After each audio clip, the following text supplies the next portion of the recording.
అవినీతి అన్నది ఎంత తారాస్థాయికి పోయింది రాష్ట్రంలో అన్నది కూడా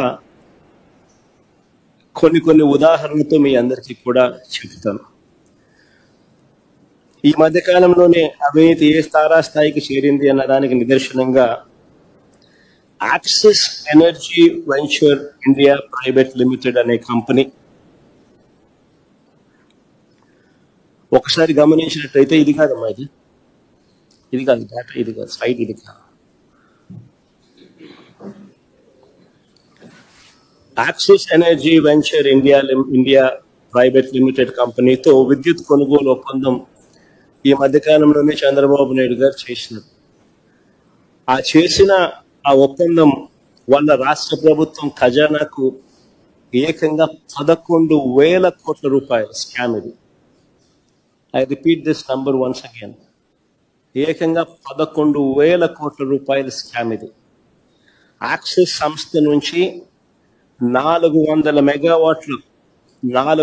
మెగావాట్ల పవర్ వారి పిఎల్ఎఫ్ ప్రకారం ఏడాదికి 210 కోట్ల యూనిట్కు ₹4.60 చొప్పున కొనుగోలు చేస్తా ఉన్నారు.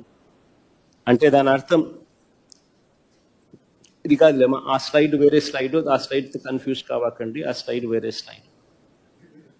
యాక్సిస్ సంస్థకు సంబంధించి 400 మెగావాట్లకు వారి పిఎల్ఎఫ్ ప్రకారం 210 కోట్ల యూనిట్లు వాళ్ళు సప్లై చేస్తారు.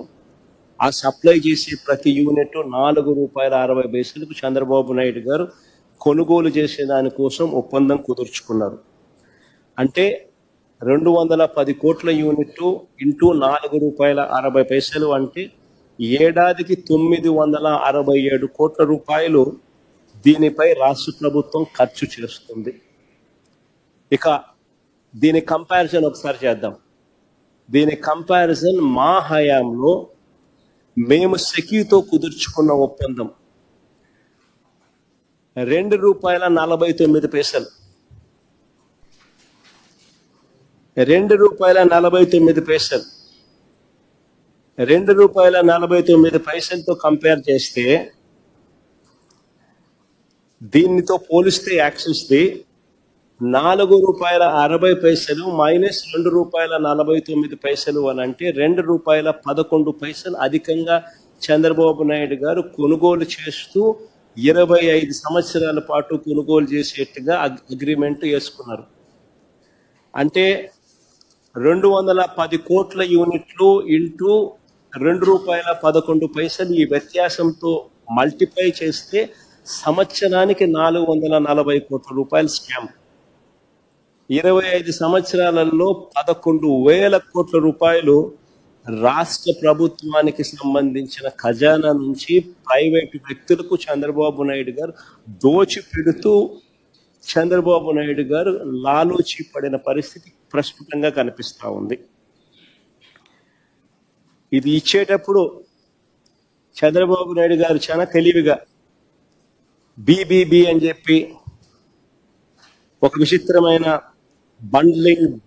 బండ్లింగ్ బ్యాంకింగ్ బ్యాలెన్సింగ్ అని చెప్పి ఒక విచిత్రమైన ఆర్గ్యుమెంట్ తీసుకొచ్చాడు.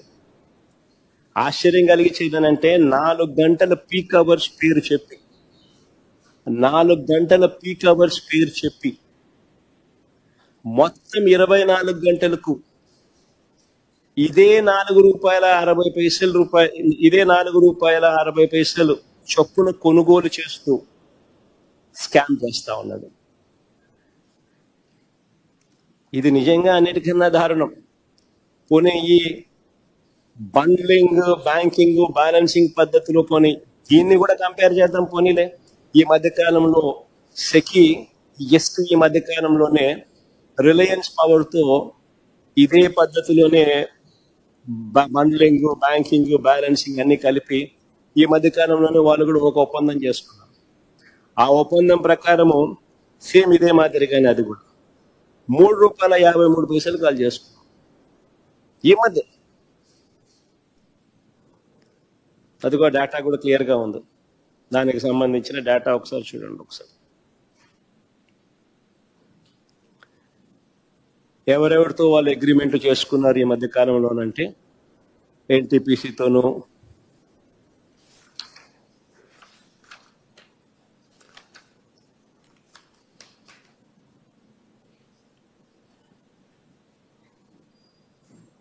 ఇంకా 3-4 కంపెనీలు ఏదో రాసినారు.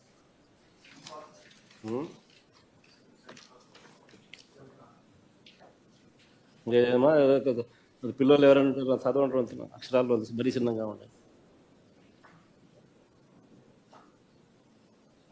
4 కంపెనీలతో, అందులో రిలయన్స్ కూడా ఒకటి, ₹3.53. ఎన్టీపీసీ ఒక పేరు బాగా కనపడుతుంది, ₹3.52.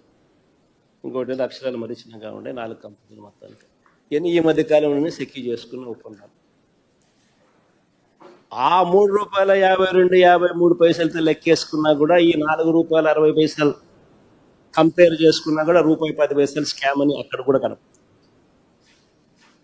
సో ఆ రకంగా చూసుకున్నా కూడా 11,000 కోట్లు కాకపోయినా కనీసం 6,000 కోట్లు ప్రస్ఫుటంగా స్కామ్ అని అందరికీ అర్థమయ్యే విధంగా ఈ మధ్యలో జరిగిన పరిణామాలు చూస్తే ఎవరికైనా కూడా ఇట్టి అర్థమవుతుంది. సో స్కాముల పరంగా ఈ పెద్ద మనిషి ఏ స్థాయిలోకి పోతా ఉన్నాడు అనేది గమనించినట్టయితే ఇవన్నీ కనిపిస్తాయి.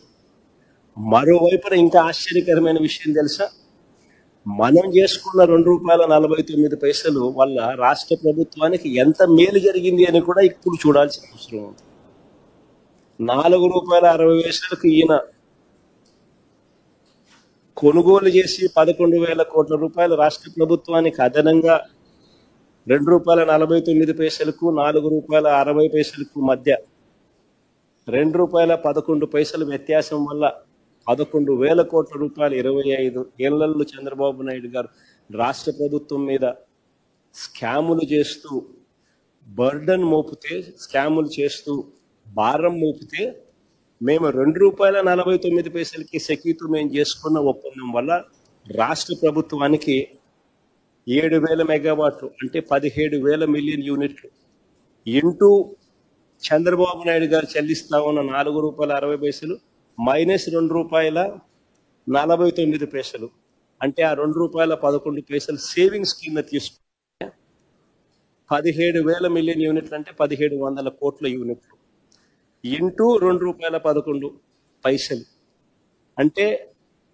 సంవత్సరానికి 3,587 కోట్లు. 25 సంవత్సరాలలో 89,675 కోట్ల రూపాయలు రాష్ట్ర ప్రభుత్వానికి మేము ఆదా చేస్తాం. వర్సెస్ చంద్రబాబు నాయుడు ఆయన చేసిన పీపీఏ వల్ల 11,000 కోట్ల రూపాయలు అదనంగా ఆయన ఖర్చు చేయబోతా ఉన్నాడు. అయినా రాష్ట్ర ప్రభుత్వానికి ఇంత మంచి చేస్తూ ఒక చారిత్రాత్మక నిర్ణయం మనం తీసుకుంటే అయినా వక్ర భాష్యాలు ఎలా ఉంటాయి అనేది ఈ మధ్యకాలంలోనే ఆశ్చర్యం కలిగించే విషయాలు తీసుకున్నాం. ఈనాడులో ఒక కథ చూస్తాం. ఈనాడులో కథ ఈ మధ్యకాలంలో చూసినాం. ఈనాడు కథ ఇది ఒకసారి చూడండి. సెకీ ఒప్పందానికి సన్మానం జరిగింది అని చెప్పి నా ఫోటో పెట్టాడు. సీఎండీని తొలగిస్తూ కేంద్రం ఆకస్మిక నిర్ణయం. జగన్ ప్రభుత్వంతో ఒప్పందంపై వచ్చిన ఆరోపణలే పరోక్ష కారణం అని చెప్పి ఈనాడు రాస్తుంది. నిజంగా ఈ వార్త చూసిన తర్వాత ఈనాడు అనే పేపరు నిజంగా టాయిలెట్ పేపర్కి ఎక్కువ, టిష్యూ పేపర్కి తక్కువ. అదొక పేపర్ పట్టిన పీడన. అబద్ధాలు రాయడానికి అయినా కానీ హద్దు పొద్దు ఉండాలి. కారణం ఏమిటి అని అంటే ఏపీతో సెకీ ఒప్పందం ఎప్పుడు చేసుకుంది? ఏపీతో సెకీ ఒప్పందం ఒకసారి చూపించిన ఒకసారి. ఏపీతో సెకీ చేసుకున్న ఒప్పందం ఆ డేట్ ఒకసారి చూడండి. 2021 1 డిసెంబర్ 2021 సెకీతో ఏపీ ప్రభుత్వం చేసుకున్న ఒప్పందం 1 డిసెంబర్ 2021లో కుదుర్చుకుంటే ఈ సెకీ ఎవరైతే తీసేశారో, ఇప్పుడు కేంద్ర ప్రభుత్వం ఎవరినైతే సెకీ చైర్మన్ గా ఉన్న వ్యక్తిని తీసేశారో ఆ సెకీ చైర్మన్ ఎప్పుడు నియామకమయ్యాడు సెకీ చైర్మన్ గా అంటే అది కూడా పక్కనే ఉంది. ఒకసారి చూడండి. 13th June 2023 అసలు 13th జూన్ 2023లో ఈయన సెకీ చైర్మన్ గా ఈయన నియామకం అయితే ఈ రామేశ్వర్ ప్రసాద్ గుప్తా అనే వ్యక్తి సెకీతో మేము ఒప్పందం చేసుకున్నది, రాష్ట్ర ప్రభుత్వం ఒప్పందం చేసుకున్నది 1 డిసెంబర్ 2021. అప్పుడు ఎవడో చైర్మన్, అప్పుడు ఈ మనిషి ఎక్కడున్నాడో కూడా తెలియదు, అసలు డిపార్ట్మెంట్లో కూడా లేడు, ఈ మనిషే లేడు. ఈ మనిషి ఎప్పుడో 13 జూన్ 2023లో వచ్చినాడు. వచ్చిన ఈ వ్యక్తిని కేంద్ర ప్రభుత్వం ఈ మధ్యకాలంలో తీసేస్తుంది. దానికి దీనికి సంబంధం ఏంటి అంటే, ఏదో సామెత ఉంది చూడు,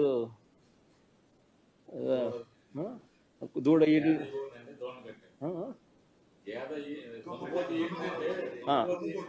దున్నపోతు ఈనింది అని అంటే దూడను కట్టేసేయండి సార్. దున్నపోతు ఏమైనా ఎలా భర్తీ ఇవ్వగలుగుతుంది? దూడను కట్టేసేయండి. అట్టగా అసలు ఎవడు లేడు, అసలు మనిషే లేడు. ఈయన 2013 జూన్ 2023లో ఈయన వచ్చినాడు.